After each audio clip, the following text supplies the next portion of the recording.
Good morning. Welcome to Spiritual Insights for Everyday Life. This is Lee Woofenden.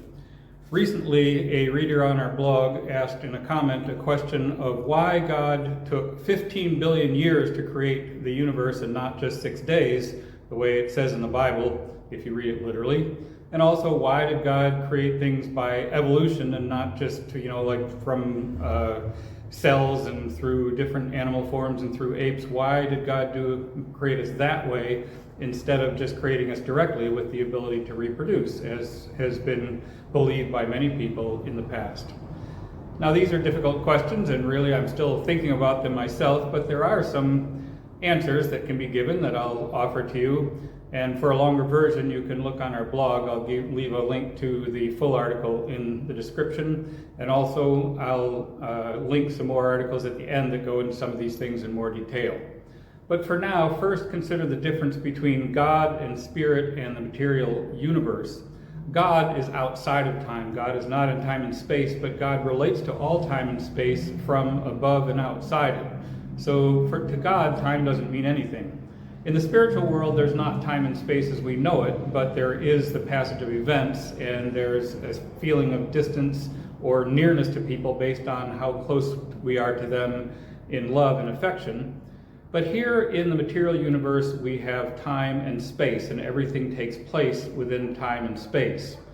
So right off the bat, there's a difference between God as God is intrinsically and how the material universe is, and that is that everything in the material universe must take place in and through time and space. And this suggests that things in the material universe have to happen through processes and not just instantaneously. Time means that things are stretched out and one thing happens after another. Things happen step by step and not just all at once. So that's the first consideration. Next, consider that in order for God to create a material universe and beings that are different from God and that can have a relationship with God instead of just being a part of God, God had to make the material universe and us in it different from God. And the way God did this was to put limits on what comes out from God. According to Emanuel Swedenborg, the universe was not created from nothing, but rather was created out of God, from the substance of God. But in order to make it so that it's not God, but different from God, God put limits on it, so that even though God is infinite, the spiritual universe and the material universe each have limits on them. There are fewer limits on the spiritual world. That's why it's a nicer place to live once we move there. And there's more limits on the material world, and those limits are imposed by the nature of matter and by time and space within matter. Things can't just suddenly happen and pop into existence. They have to happen through time, in space, through processes. So the fact that we are limited makes us different from God, even though we come from God, and it means that we can have a relationship with God as one being with another, rather than simply being a part of God. So that's another reason. But a third reason is that in order for that relationship to be real, for us to actually have a real human relationship with God, we have to have the choice not to have that relationship with God. If two people were just programmed to love one another, what would that relationship really mean? It would just be an algorithm. It wouldn't be a real relationship. And similarly, for us to have a real relationship with God and with each other, we have to have the ability to choose not to be in that relationship. And that means we have to be able to choose to reject God. Now, for that to happen, we have to live in a universe that doesn't necessarily always do what God wants it to do. Evolutionary biologists and scientists of various stripes often talk about how there's errors in evolution and how we have things left over that don't necessarily serve any purpose now, but because of the way that we evolved, we ended up having these parts to our body that we don't really need anymore. Now, I have some questions about that, but I'll take them at their word to a certain extent, that basically we're not perfect. There are errors in our coding, in a sense, and so things happen that aren't right. And this also means that we have various diseases, not all of which are caused by our own bad behavior. So we're not perfect. And this suggests that God has created the material universe in a way that it can not only respond to God, but also resist God and resist what the angels are trying to do here on this earth. And what they're trying to do, of course, is to make us into angelic beings who will live in heaven for eternity.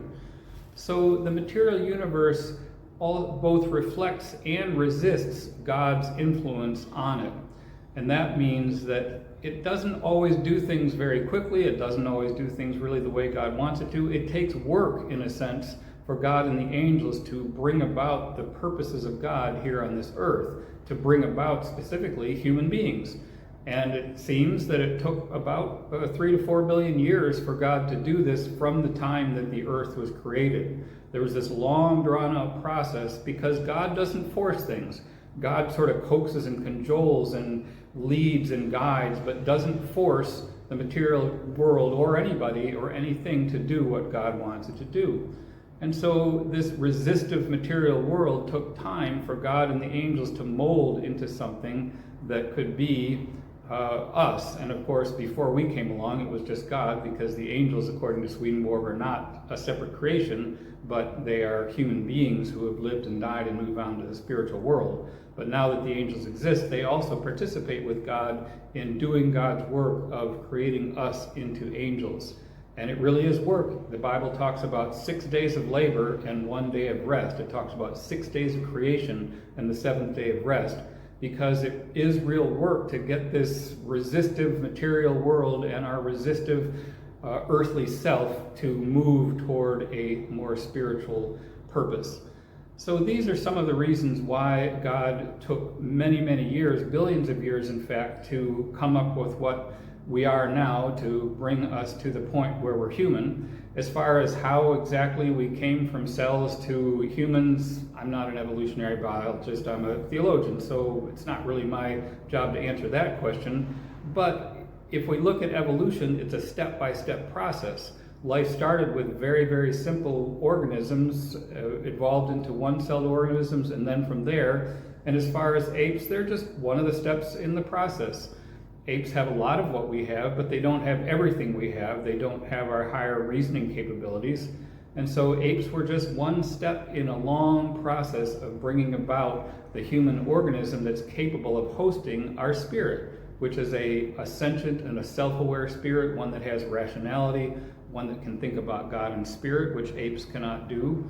So it was a long process that God used in order to bring about a physical organism that could host the spiritual organism that is our spirit and that lives forever. One more thing. If God had created a puny little universe, it'd be easy to think, well, God, he's not that great. What could God really do? But when we look out at the vast universe that we have and at the massive timescales, it gives some sense of just how vast God is and how great God is. And so I believe one simple answer is that God created the universe huge and with a huge time scale, so that we'll recognize God really is great and powerful, infinitely powerful, a being of infinite love and wisdom. So there are some thoughts I have in response to the good question that came in on our blog. I hope you've enjoyed this, and I wish you Godspeed on your spiritual journey.